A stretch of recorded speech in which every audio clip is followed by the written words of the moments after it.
Ok, nós estamos, caso você tenha se perdido, né, do ano passado para cá, nós estamos em 2 Reis, capítulo 6.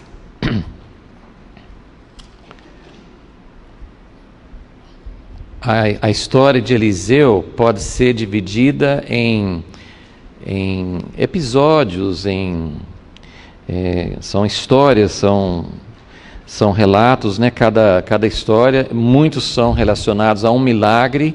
Então, uma maneira de estudar a vida de Eliseu é fazer uma relação de todos os milagres que aconteceram por intermédio dele. Mas nem todas as histórias têm um milagre. A gente falou sobre isso numa das últimas aulas, que Eliseu, ele representa uma manifestação do reino de Deus. Deus vai trazer um reino perfeito no futuro, mas já esse reino já existe. Por isso que a oração Jesus ensinou assim: vem o teu reino, mas o reino já existe e pode ser experimentado hoje, não naquela plenitude futura, mas já pode ser experimentado. E Eliseu no Velho Testamento, ele é uma figura que representa muitos aspectos desse reino que virá, esses indícios, essas experiências antecipadas, né? Porque tudo que nós experimentamos do reino de Deus agora, por exemplo, a cura é um início de um corpo ressuscitado. O corpo ressuscitado não precisa ser curado, mas quando nós recebemos a cura, nós estamos recebendo já um sinal, uma evidência daquilo que vai ser permanente, né? Paz, alegria, né? As coisas que vêm, né, do Espírito Santo são indícios, são experiências atuais que já mostram uma pequena amostra daquilo que vai ser permanente e total depois. Então, de todos os servos de Deus do Velho Testamento, assim, de profetas principalmente, Eliseu, né, ele veio para complementar Elias, mas Elias, a gente tem visto que ele foi mais de anunciar, ele foi mais um precursor, né? Ele veio para falar daquilo que Deus iria fazer. Mas Eliseu, embora ele tenha muitas coisas em comum, então, né, de vez em quando a gente está falando sobre Eliseu, a gente vai comparando com Elias. Eu tenho falado assim, Eliseu eu gosto de comparar com Elias, ver semelhanças e diferenças, e gosto de comparar com Jesus, porque ele foi uma figura de Jesus que veio nesse mesmo sentido, muito mais do que Eliseu, né? Eliseu foi apenas um símbolo, né, uma figura, mas Jesus veio para realmente trazer esse reino já como experiência atual. Então Eliseu, ele aponta para Jesus, ele mostra esse mesmo tipo, assim, de experiência atual, porque quase todo o Velho Testamento é uma figura apenas apontando para aquilo que vai acontecer de verdade. Então, o tabernáculo, o templo, é uma figura da habitação de Deus, mas não é a habitação de Deus ainda. As coisas no Velho Testamento são figuras. Agora, Eliseu, ele traz milagres, ele traz evidências do reino de Deus de uma forma concreta, de uma experiência atual. Então, isso é uma coisa que diferencia, embora Elias também tivesse sido usado para operar milagres, os milagres de Eliseu são diferentes, porque tratam de pessoas comuns, etc. A gente tem falado bastante sobre isso já. Então, tem diferenças e semelhanças entre Elias e Eliseu. Então, já nessa história, eu quero mostrar um pouco dessa comparação com Elias, para vocês entenderem como ele veio para complementar, para completar o que Elias começou, mas ele vem também trazendo algo além, né? Ele continua em algumas coisas na mesma linha de Elias, mas ele vai além, ele traz outras coisas que Elias não tinha. E tem várias diferenças. Ok, então nós estamos aqui no capítulo 6, versículo 24, essa história, como vocês podem ver, está escrito na sua folha, no esboço, que essa história começa no versículo 24 do capítulo 6 e vai até o fim do capítulo 7. Então isso aqui é uma sequência só. Tem várias partes da história, mas é uma sequência só. Às vezes as pessoas quando pregam, e isso é perfeitamente normal, mas às vezes quando você escuta a história do capítulo 7, é uma história bem conhecida, acho que todo mundo já viu inclusive pregações sobre os 4 leprosos, lembra aquela história dos 4 leprosos que falaram assim, nós estamos aqui para morrer, se a gente ficar, eles não podiam ficar dentro da cidade porque eles eram leprosos, então eles estavam fora da cidade de Samaria, e eles falaram assim, nós temos 3 opções, 2 é morte certa, a terceira é bem provável que seja morte, mas não é certeza, então já que tem 2 opções de morte certa, se nós ficarmos aqui fora da cidade, nós vamos morrer, não tem comida. Se nós formos dentro da cidade, que estava sitiada, nós vamos morrer também, porque não tem comida dentro da cidade. Agora, se nós formos lá para o acampamento dos sírios, os inimigos, pode ser que a gente morra, mas pode ser que a gente não morra. Então nós temos 3 opções, todas parece que apontam para a morte, mas tem uma que tem uma chancezinha, vamos lá.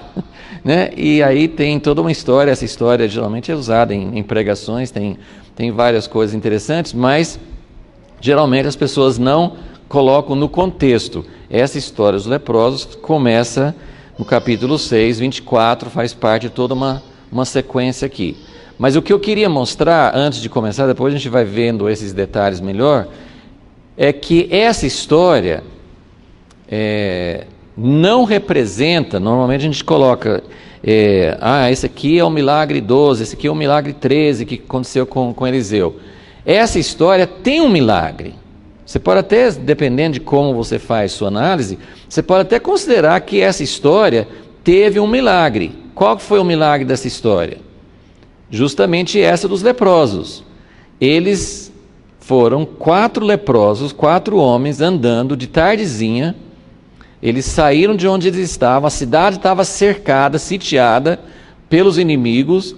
Eles foram para o acampamento dos sírios, falaram assim, nós não temos nada a perder. O máximo que eles podem fazer é nos matar. Nós vamos morrer mesmo, então tanto faz. E eles foram para lá e Deus fez um milagre. Alguém lembra qual que foi o milagre?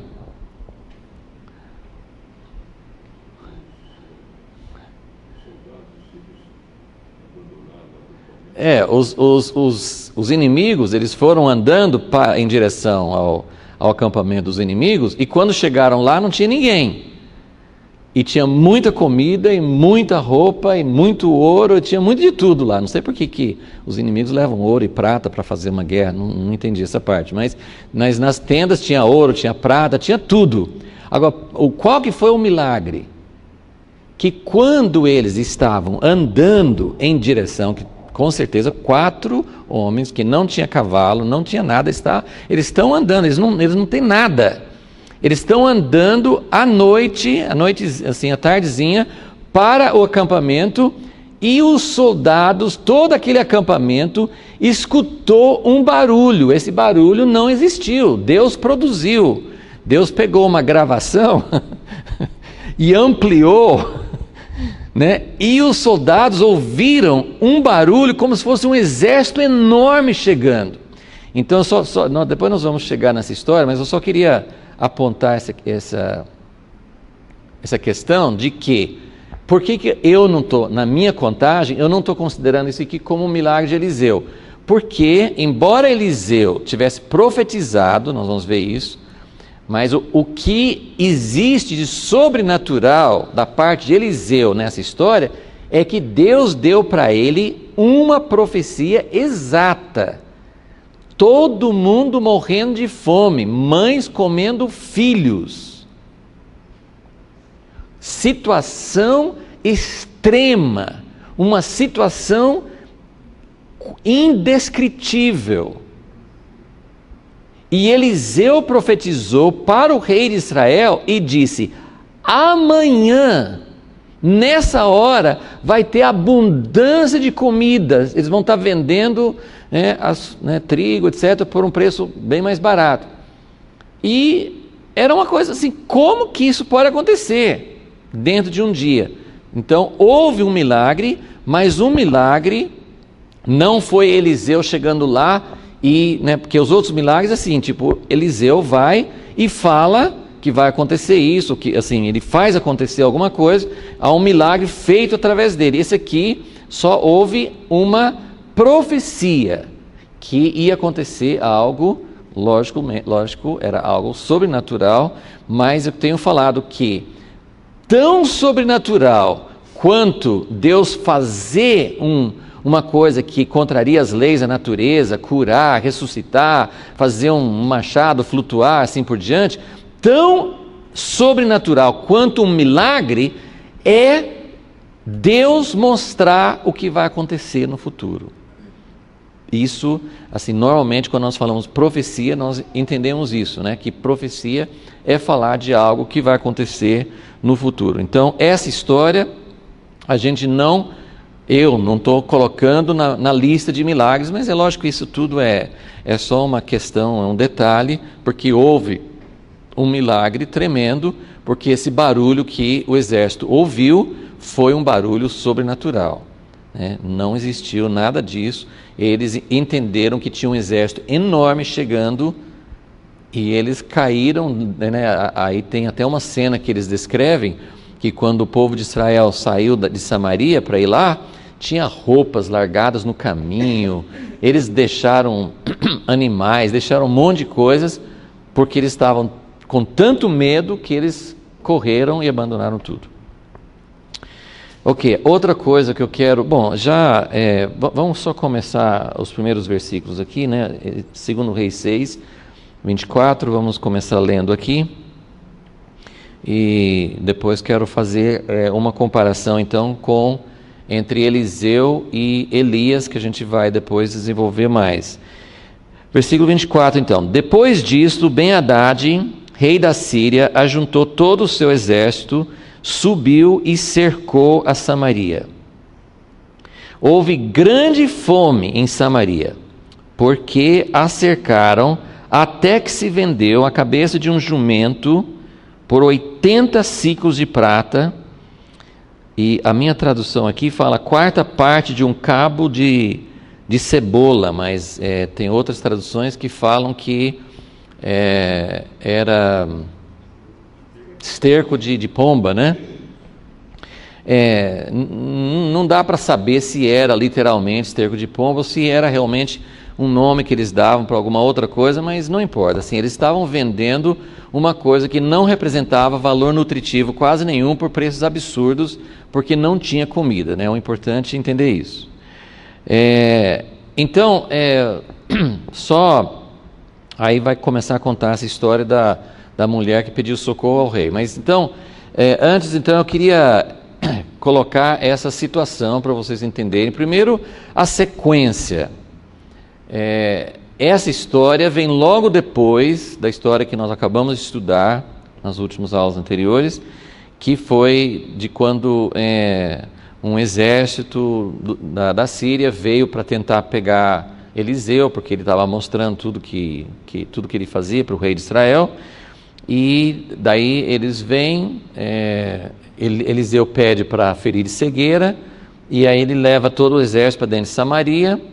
O rei de Israel pergunta se é para matar todo mundo. O Eliseu falou, claro que não, você não fez nada para conquistar esse exército, Deus entregou nas suas mãos, agora você faz um banquete e manda embora. Essa história, como eu falei nessa aula, não tem paralelos, não tem paralelos, é uma história que aponta para o reino de Deus, para o rei da paz, que é Jesus, porque ele trata os inimigos, ele confunde os inimigos, né? Ele frustra os inimigos, mas ele não mata os inimigos, né? Não é assim, tem batalhas que o povo de Israel não precisa levantar a arma, isso tem, mas assim, nas batalhas milagrosas, o inimigo sempre morre.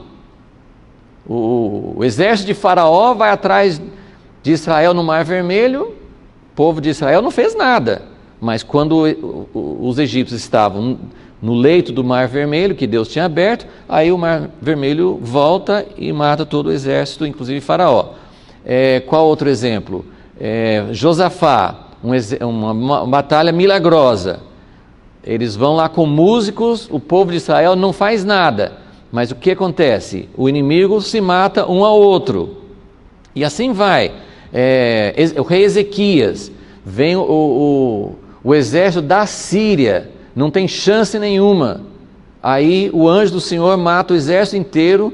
Quando Israel vai olhar, todo o exército da Síria morreu. Então tem várias batalhas milagrosas em que os inimigos morrem, mas esse aqui não tem paralelos, porque é todo um exército que vem, eles querem realmente invadir Israel, mas como o profeta Eliseu está frustrando o propósito deles, aí o rei da Síria diz, então tem que pegar esse profeta, tem que pegar o espião, e aí eles vão atrás do profeta e acontece essa história. Então aí fala no versículo 23 que eles fizeram, né, o rei de Israel fez um grande banquete, e aí depois não entraram, aí eles foram embora e não entraram mais tropas de sírios na terra de Israel. Aí logo no versículo seguinte fala, aí vem Ben-Hadad, rei da Síria, juntou todo o seu exército, subiu e cercou a Samaria. Então deixa eu lembrar vocês, já mencionei isso, essas histórias de Eliseu geralmente não colocam uma sequência cronológica, não estão preocupadas com os acontecimentos a nível de reinos. Porque o rei de Israel ou o rei de Judá nem identifica. A história inteira fala essa anterior e essa agora fala rei de Israel. Mas qual rei de Israel? Eliseu ficou junto com vários reis. Nós não sabemos qual rei de Israel é. Então o propósito de Deus não é falar sobre a coisa do ponto de vista do rei. O rei não é um servo de Deus. O rei não está servindo a Deus. Não é um avivamento que traz a nação e o governo de volta para Deus. Em nenhum momento, durante o ministério de Elias e Eliseu, os reis de Israel, Acabe amoleceu um pouquinho e tudo, mas não houve um verdadeiro retorno deles para Deus, não houve. Então, e mesmo o rei da Síria, tem vários reis da Síria, mais ou menos como o Faraó. Quando fala Faraó, não é o nome dele, é um título, é como a gente chama de presidente, como chamava os imperadores de Roma de César, todos eles eram César, era um título. Então parece que Ben-Hadad parece que é um título, porque tem vários reis, em vários momentos que chamam Ben-Hadad. Então não dá para a gente saber nem que momento histórico exatamente que é esse. Então é importante ver assim, essa perspectiva, e é diferente de todas as outras histórias cronológicas do Velho Testamento, porque é sempre do ponto de vista do rei, sempre do ponto de vista do governo do povo de Israel. Aqui é mais ou menos assim, o governo, a liderança já era, sabe, essa liderança não volta para Deus. Deus está trabalhando com o povo, Deus está lidando com o povo. Então, e mesmo entre o povo, a maioria não está sendo fiel a Deus. Então esse é um ponto importante para a gente observar nessa sequência, e não é necessariamente que, nós não sabemos se essa história que começa no versículo 24 veio logo depois da outra, pode ter sido muitos anos depois, entendeu? Então não dá para a gente ter uma ideia muito certa de quando que aconteceu. A outra coisa que eu quero observar aqui com vocês é a seguinte, houve uma fome no tempo de Elias. Por que houve fome no tempo de Elias? Porque Elias, foi a primeira história de Elias, né? Porque Elias, quando ele apareceu, ele chegou para Acabe e falou assim: não vai mais chover, é juízo de Deus. E todas essas coisas foram preditas por Moisés, e mesmo aparece na oração de Salomão também. Então foram coisas preditas. Se vocês não forem fiéis à aliança, muitas coisas vão acontecer. Uma delas é que não ia chover. Por isso, nós em Americana, em São Paulo, precisamos orar, né? Não é a mesma história, não é o mesmo contexto, nós não somos Israel, mas tem a ver, né? Pode ter muita coisa a ver com a nossa situação, não só de chuva, mas de outras coisas mais que estão acontecendo na nossa realidade. A igreja precisa se colocar diante de Deus, precisa orar, ok? Então, mas no tempo de Elias, então, ele chegou e disse: não vai chover senão segundo a minha palavra. E daí, quando não choveu mesmo, o que Acabe fez? O que Acabe fez quando não choveu? Ele buscou a Deus? Ele se arrependeu? Ele se humilhou? Não, ele falou assim: preciso pegar Elias. Eu preciso achar Elias. Diz que ele procurou em todos os reinos, procurou em tudo quanto é lugar e não conseguiu achar Elias porque Deus o escondeu. Mas é uma coisa interessante e vai acontecer uma coisa meio paralela nessa história aqui também. Mas a diferença dessa história aqui, se Eliseu preparou o rei, pelo menos não está escrito aqui. Então, esta fome que acontece nessa história é um pouco diferente, porque não foi por falta de chuva. Esse caso aqui de Eliseu é por causa dos inimigos que cercaram a cidade, mas na sequência da história, a gente não vai poder chegar muito na frente hoje, mas só lembrando vocês, o que acontece nessa história? Nós não sabemos por quanto tempo, mas o exército era uma estratégia. Isso acontecia há muito tempo, muitas vezes nas histórias antigas, e não só com Israel. Uma das formas que eles tinham de conquistar uma cidade, às vezes a cidade era bem fortificada, às vezes eles não tinham recursos, já no tempo dos romanos, um pouco mais para frente, eles tinham mais recursos e conseguiam, mas mesmo assim, houve um cerco a Jerusalém no ano 70, então eles usavam muito essa estratégia de sitiar a cidade, cercavam toda a cidade era murada, eles não tinham recursos muito, pelo menos muito fáceis assim de romper os muros e de entrar, então eles cercavam a cidade. Por isso que você vai encontrar, se você ler, se você estudar, se você visitar Israel, você vai ver quantas coisas de engenharia eles faziam naquelas cidades antigas para ter fontes de água, caso houvesse um cerco, para eles conseguirem sobreviver por mais tempo, eles tinham que ter uma fonte de água, eles faziam grandes reservatórios, armazéns tal, para estocar comida.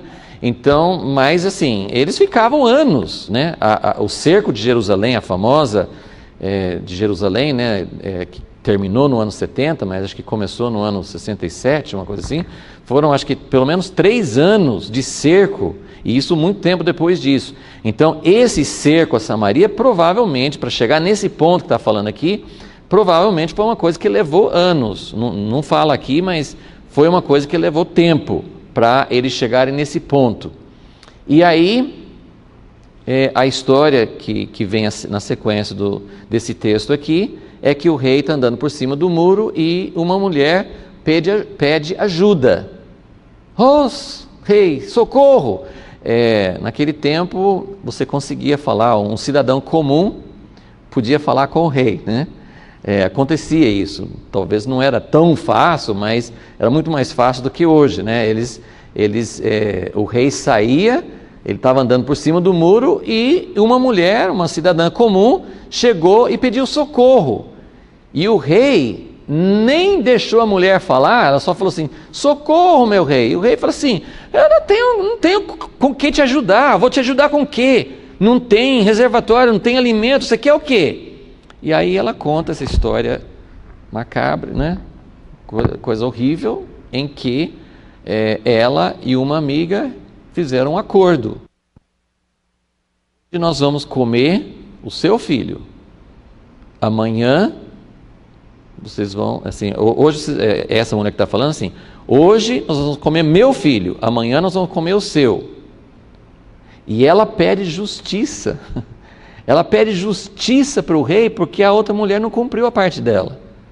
Comeram o filho da primeira e a outra, quando chegou a vez dela, escondeu, não quis entrar. E ela quer justiça. E o rei vai fazer o que agora? E o que o rei faz? Ele rasga as roupas. Mas o que ele faz? Igual Acabe. Ele falou assim, vou pegar o profeta. Vou pegar o profeta.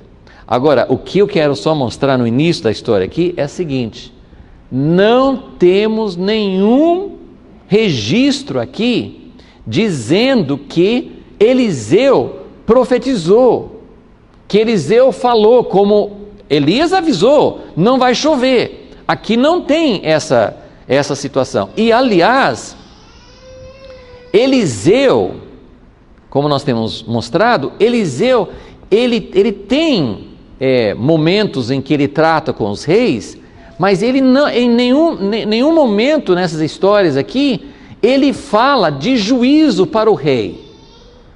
Ele não fala de juízo, como Elias falou.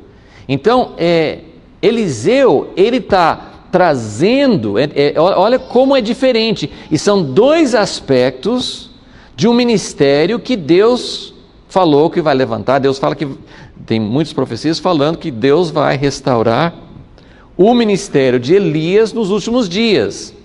O ministério de Elias inclui o ministério de Eliseu, porque para Deus foi uma coisa só. Deus chamou Elias, Elias fez uma parte, e depois Deus levou Elias embora e falou, passe a sua capa para Eliseu, porque ele vai completar.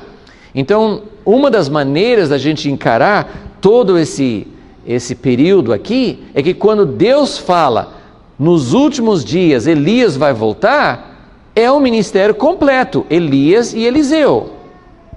E o que esse tempo de Eliseu, o que mostra para nós? É uma coisa muito importante. Tem coisas que mostram, até assim, como eu falei, o reino de Jesus, Eliseu, ele não traz batalhas. São duas batalhas que acontecem, duas derrotas que acontecem no capítulo 6 e 7 aqui, nenhuma das duas tem morte do inimigo. Muito interessante isso. Duas batalhas, assim, nem batalhas eram, duas derrotas, ou duas frustrações do inimigo, que não tem morte do inimigo. É muito significativo isso. A primeira é aquela que a gente já viu, o exército ficou cego, levou para Samaria, fez um banquete para eles e mandou embora. A segunda é dos 4 leprosos, que eles correm e vão embora, ninguém morre. Então, 2 livramentos, duas derrotas, 2 livramentos do inimigo, sem batalha e sem morte. Então isso até fala do reino de paz, que fala nos profetas, do milênio e tudo mais, mas o tempo de Eliseu também tem aspectos que falam muito do nosso tempo, porque Eliseu, ele é enviado, assim, o foco dele não é falar com os reis, não é falar com os governantes, o foco dele é trazer evidências do reino de Deus no meio de uma situação corrupta, de apostasia, de afastamento de Deus. Então, é isso que nós vamos ver nessa história. Então, assim, queria chamar a atenção para esse aspecto de que esse cerco de Samaria, esse juízo de Deus que vem sobre Samaria, porque Eliseu, ele não é um profeta que foca em juízo. Tem coisas que acontecem duras com ele, né? Como aconteceu com Geazi, né? Vai acontecer uma morte do servo do rei aqui, mas Eliseu, ele não é um profeta, assim, o forte dele não é juízo. O forte dele são evidências da misericórdia de Deus, são evidências do reino de Deus, do sobrenatural de Deus. Só que no meio desse tempo estão acontecendo coisas terríveis. Chegar ao ponto, esse é o significado dessa história. Ele já começa assim falando, olha, estava uma fome extrema, estava vendendo a cabeça de um jumento por tantos ciclos e tal, assim, fome extrema, e aí tem essa história da mãe comendo o próprio filho. Isso é uma situação para lá de extremo, isso é uma coisa inimaginável. Um ser humano comer um outro ser humano já é uma coisa tão antinatural, tão terrível, mas uma mãe matar e comer o próprio filho, como pode ter isso? Então isso aqui é um retrato de extremo juízo de Deus. Extremo juízo de Deus. Chegar nesse ponto é uma coisa praticamente impensável. Como que pode chegar nesse ponto?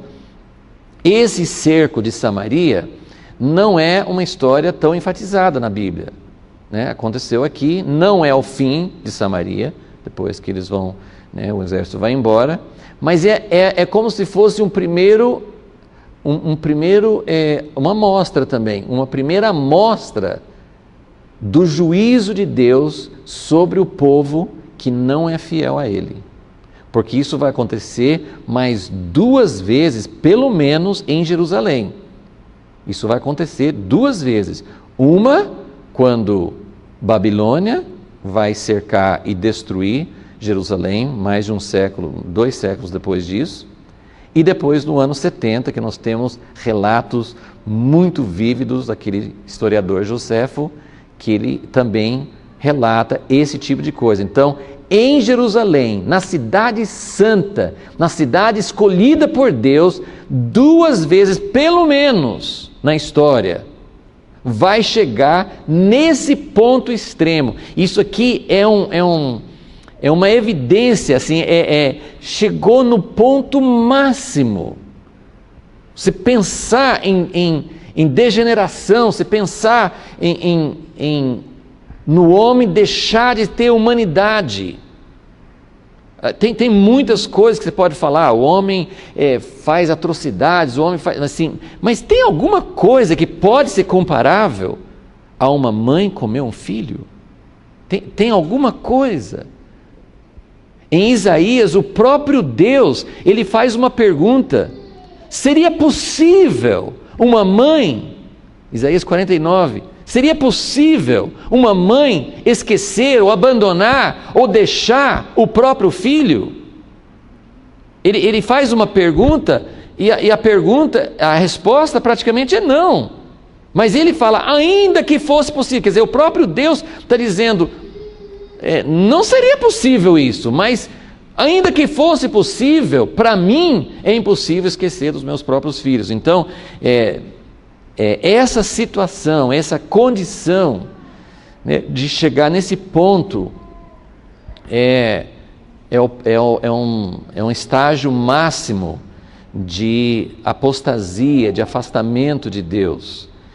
Como em Romanos 1, quando Paulo não fala especificamente disso, mas ele usa um termo. Romanos 1, eu não vou tomar tempo para ler agora, mas Romanos 1 mostra como o homem abandona a Deus, ele não glorifica mais a Deus como o Criador, como o Senhor, e aí Paulo mostra, não muito detalhadamente, mas ele mostra que tem um caminho de degeneração, de perversão, de queda. Quando o homem não reconhece a Deus, o que vai acontecer com ele? Isso não é pensar em povos primitivos, em tribos, lá naquelas ilhas de Nova Guiné, não sei aonde, que são canibais, índios, sei lá, povos primitivos. Não, Paulo está falando em Romanos 1 de pessoas cultas, de pessoas inteligentes.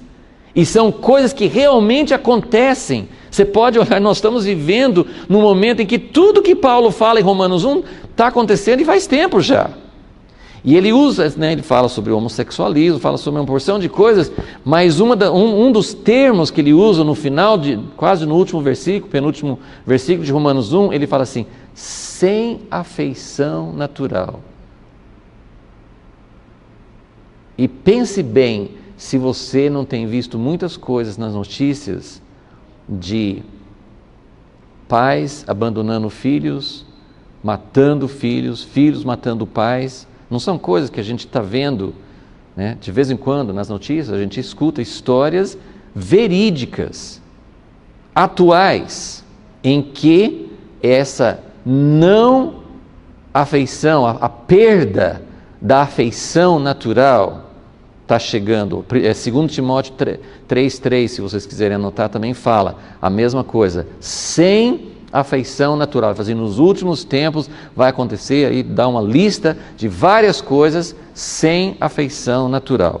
Mas eu queria que vocês lessem comigo em Deuteronômio 28, quando Moisés, através de Deus, Deus falando através de Moisés, ele fala que vai acontecer exatamente isso. Então, a gente precisa entender que esse fato que estava acontecendo em Samaria, esse fato bárbaro, esse fato impensável, que o rei ele ficou assim, pasmo.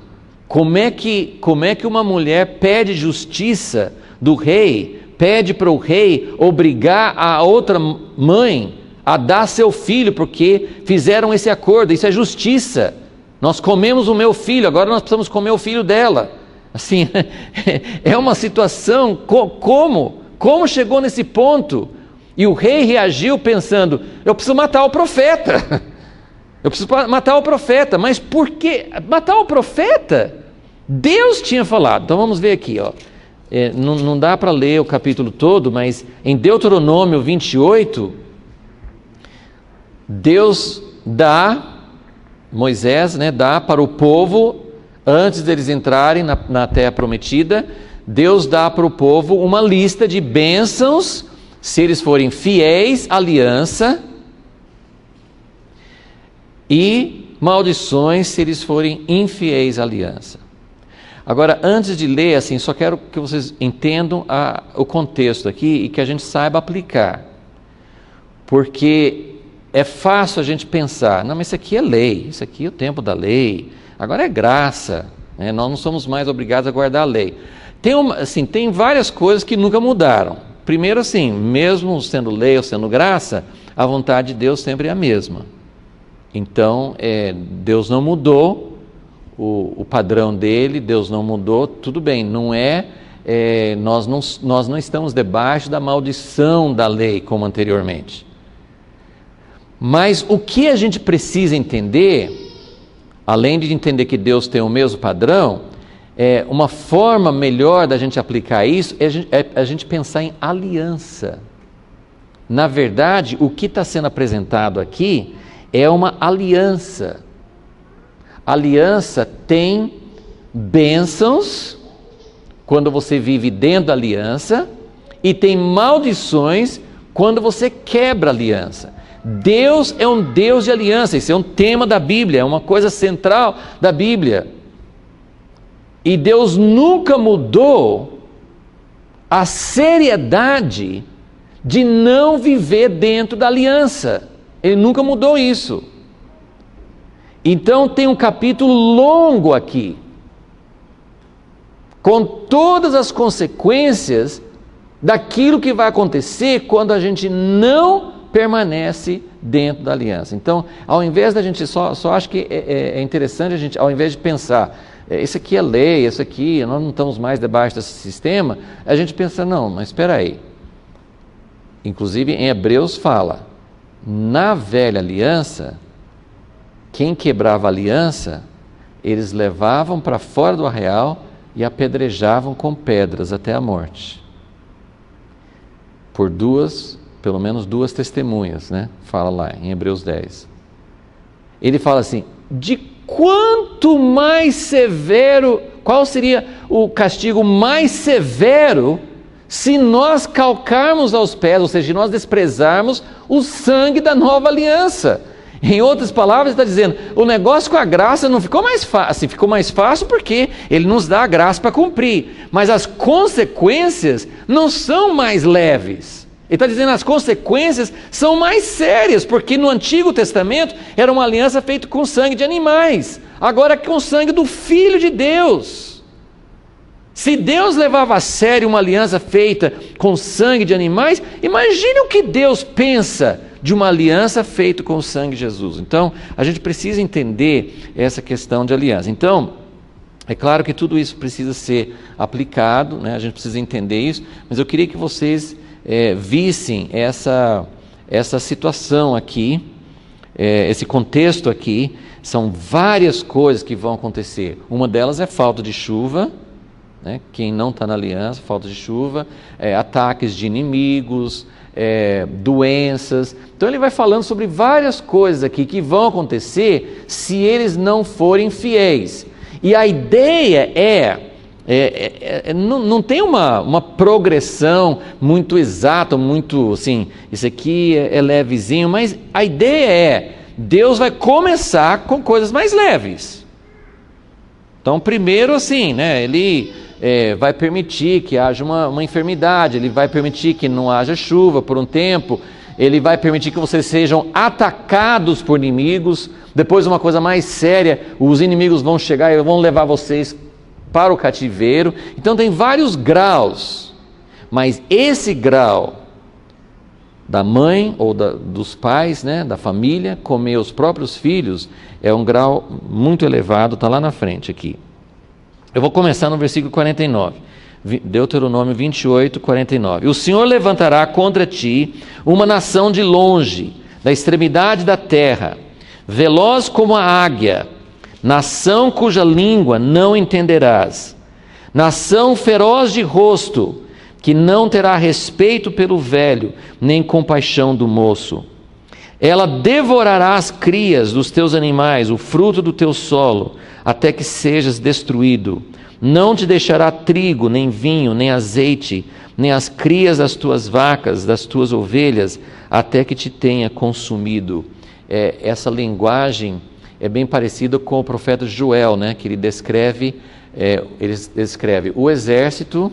Ele fala de um exército de gafanhotos, mas depois ele fala de um exército de uma nação também, no capítulo 2. Então, o profeta Joel, ele usa muito essa linguagem. Ele fala de não ter mais mantimento, de não ter mais comida. E a gente pode comparar a diversas épocas na história. Houve épocas muito piores do que a nossa. Nós podemos achar que a igreja está numa situação ruim, mas com certeza já houve épocas na história da igreja que a igreja estava muito mais carente de verdadeiro alimento. Mas eu vi uma ilustração que alguém fez recentemente, eu achei bem interessante, né? Assim, que ele usou a linguagem daquelas mulheres que foram procurar o corpo de Jesus na sepultura, e o corpo de Jesus não estava lá, mas elas não tinham percebido que Jesus tinha ressuscitado. Então elas falaram assim, elas foram procurar, né? Maria foi procurar os jardineiros, assim, pegaram o corpo do meu Senhor, não sei onde que puseram. E tem, assim, é uma história, né, que depois ela vai encontrar com o próprio Jesus, mas assim, a ideia desse irmão foi só assim, pegar essa frase, pegaram Jesus e sumiram com ele.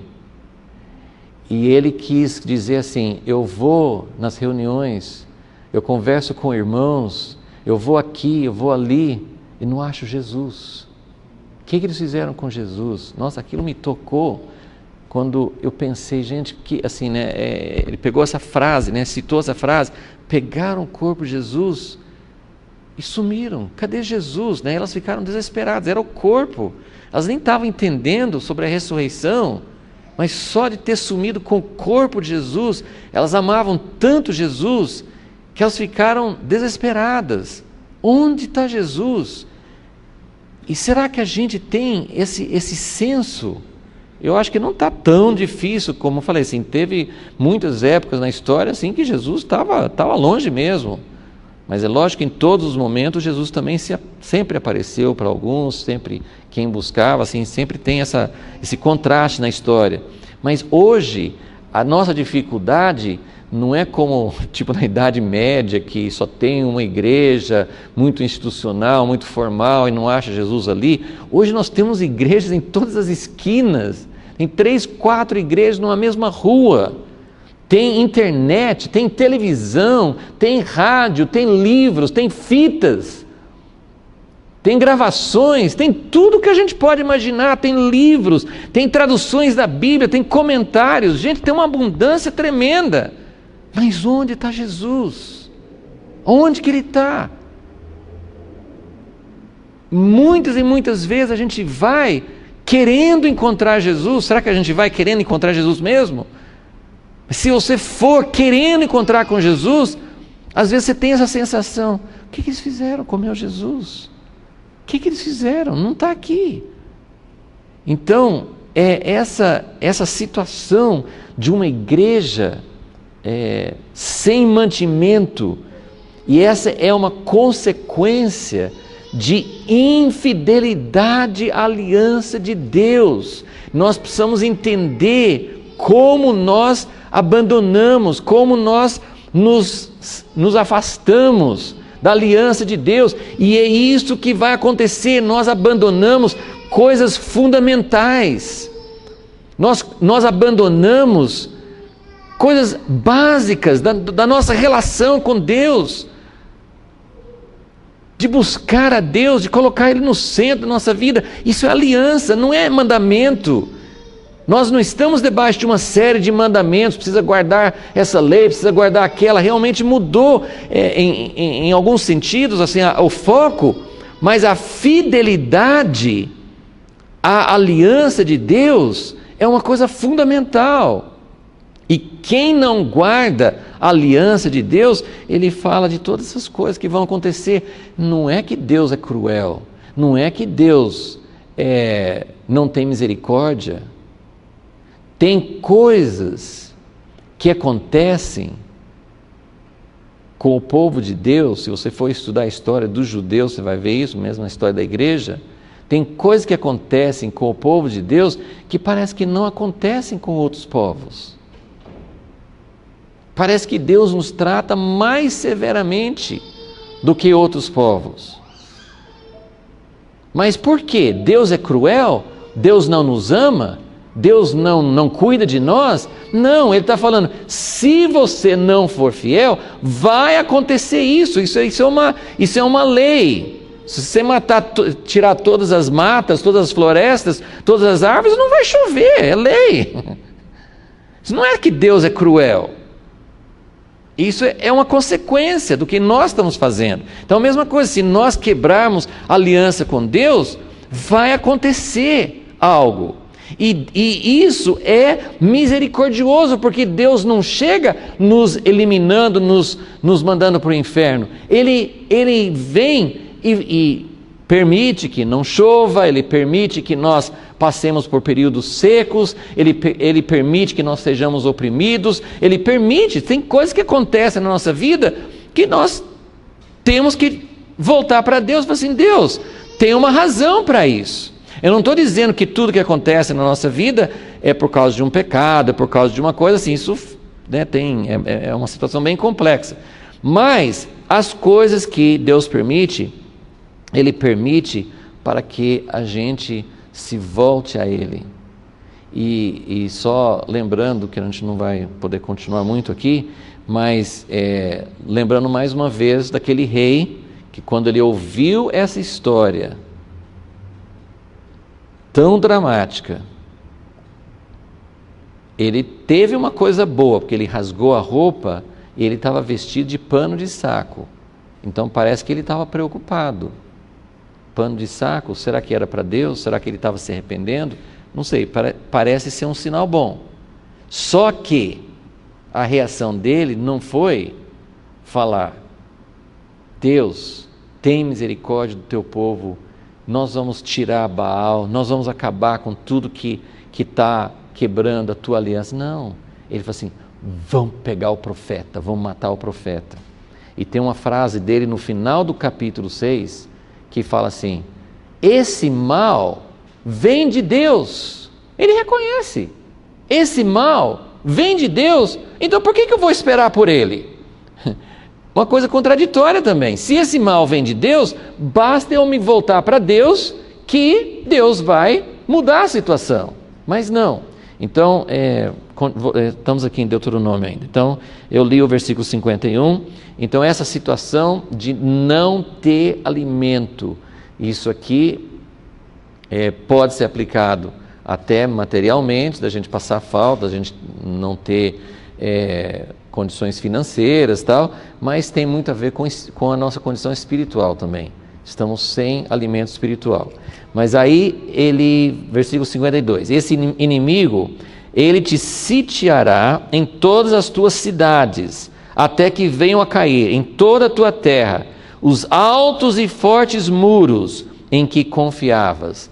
Isso aqui tem muito a ver com a nossa confiança em recursos naturais.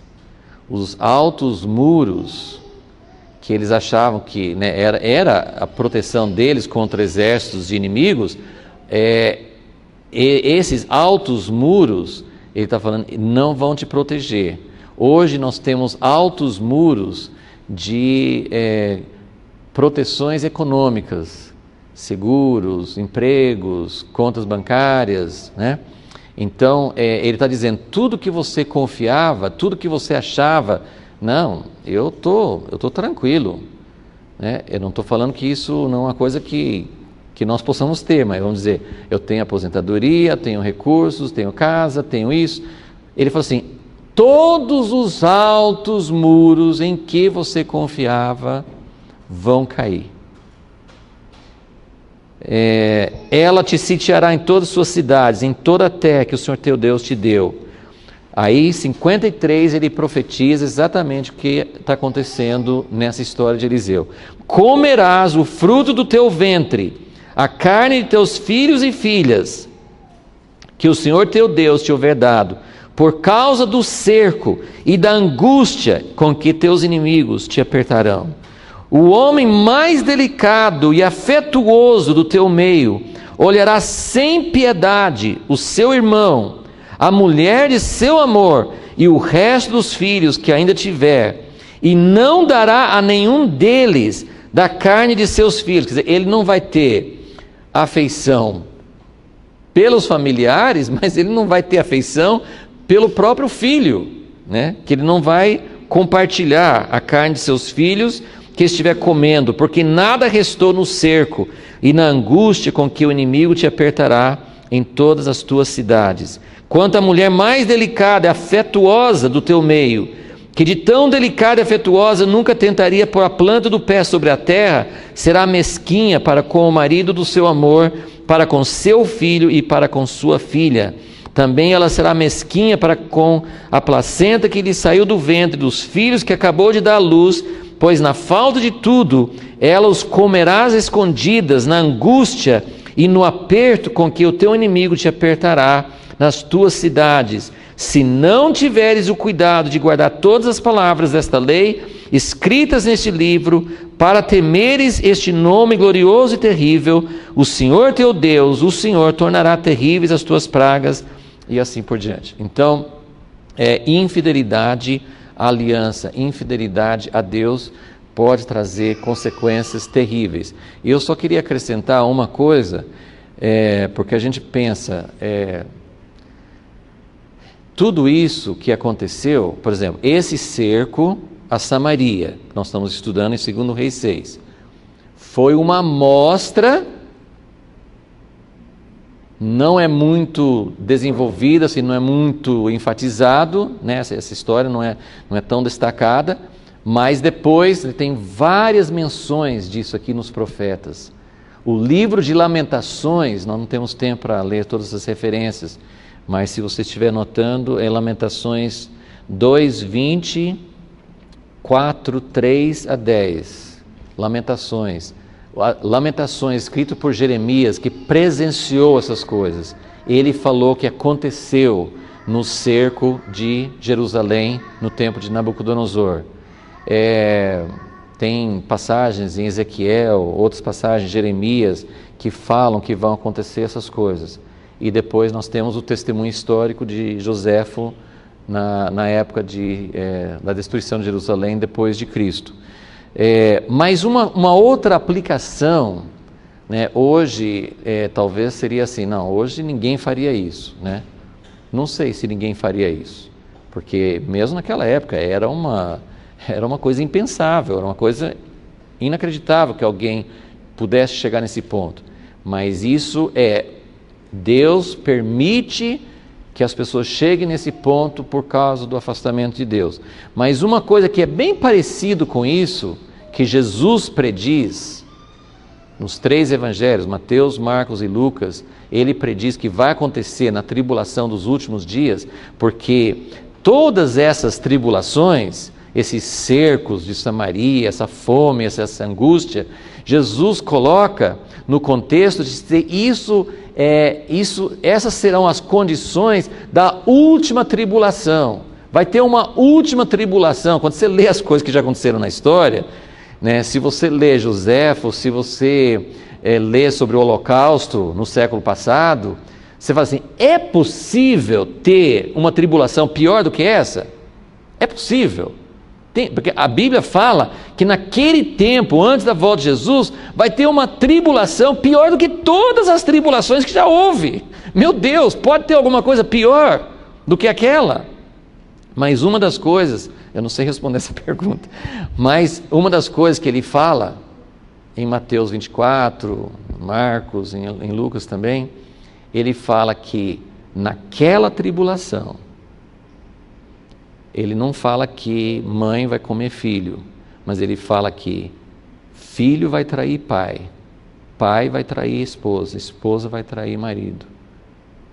Ele fala de traição de pessoas íntimas por causa da perseguição.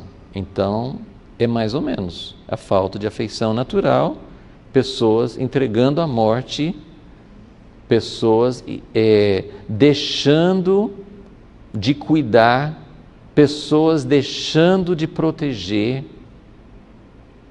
E lembre que Deus expulsou as nações. Quando as pessoas perguntam por que Deus mandava matar homem, mulher, criança dos cananeus quando o povo de Israel entrou na terra, por que mandou matar todo mundo? Porque eles levaram a iniquidade até um ponto impensável. E além das orgias sexuais que eles faziam no culto aos deuses deles, uma das coisas que Deus sempre cita é que eles sacrificavam os próprios filhos aos deuses. E isso está acontecendo hoje, porque as pessoas estão sacrificando os próprios filhos aos deuses deste mundo, não estão cuidando dos filhos para que eles conheçam Jesus. Os pais têm um mandato, uma autoridade. Não estou dizendo que isso é fácil, que a gente sabe como fazer isso.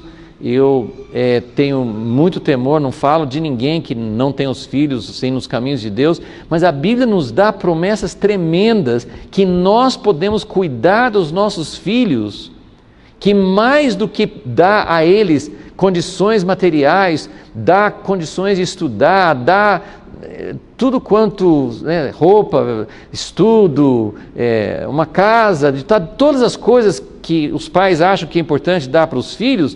A coisa mais importante que nós temos que dar para nossos filhos é o caminho de Deus, é levá-los a Jesus, é mostrar o reino de Deus, é dar um sentido para a vida, é não deixar que eles caiam nas garras dos deuses desse século, que eles sejam tragados pelos deuses falsos. Só que muitos pais cristãos não estão cuidando dos próprios filhos. Estão achando mais importante oferecê-los para o Deus deste mundo do que oferecer realmente para Deus. Então, eu só queria colocar nesse contexto que o povo de Deus chegou nesse extremo. Eliseu, e é isso que a gente quer continuar explorando. O que Deus queria para Eliseu no meio dessa situação, que tem mãe comendo filho? A situação chegou nesse ponto. Ele não é como Elias, não foi ele que disse vai acontecer isso. Ele é um homem que traz libertação para um povo que não estava buscando a Deus. Mas a gente precisa entender mais sobre o que Deus pode fazer. Tem muito a ver com o nosso tempo, tem muito a ver com nossa sociedade. Como que Deus vai trazer evidências do reino dele dentro de uma situação, que a gente está vendo, todo mundo está acompanhando notícias, terrorismo, as coisas que estão invadindo o mundo inteiro. O que vai significar essa luta e essa influência do islamismo? O que isso vai trazer para o nosso mundo? Em nome de Deus, estão fazendo coisas bárbaras. Mas o que a igreja está fazendo em nome de Deus? Então são coisas para a gente pensar, Eliseu foi usado por Deus para trazer evidências do reino no meio de uma situação tão calamitosa como essa. Então isso tem que nos dar esperança, que no meio da situação que nós estamos vivendo hoje, Deus quer trazer o reino dele, evidências do reino, e chamar as pessoas para vir para o reino dele, para voltar para a aliança, para que essas coisas não venham sobre nós. Senhor Deus, nós sentimos a gravidade, a solenidade de tudo isso. Não sabemos muito o que dizer, não sabemos muito como aplicar. Por isso nós estamos aqui, Senhor, buscando a Ti, e não só nessas aulas, ó Deus, mas nós queremos, no nosso dia a dia, Senhor, nós queremos saber como dedicar a nossa vida, como nos afastar das situações que vão nos levar para nessa direção de estar tão abandonado por Ti, como aconteceram todas essas coisas nessa época e em muitas outras épocas, e até hoje, situações terríveis estão acontecendo no mundo inteiro, ó Deus, acontecendo com pessoas que amam a Ti também, perseguições, morte em muitos países. Ó Deus, nós queremos estar prontos para enfrentar e para viver o Teu reino, mesmo nessas situações adversas. Pedimos, ó Deus, que o Senhor caminhe conosco, que o Senhor tenha misericórdia do Teu povo, que o Senhor faça soar a Tua voz de alerta, de advertência, que nós possamos realmente voltar para Ti e para a Tua aliança, nas nossas vidas e nas nossas famílias. Pedimos em nome de Jesus. Amém.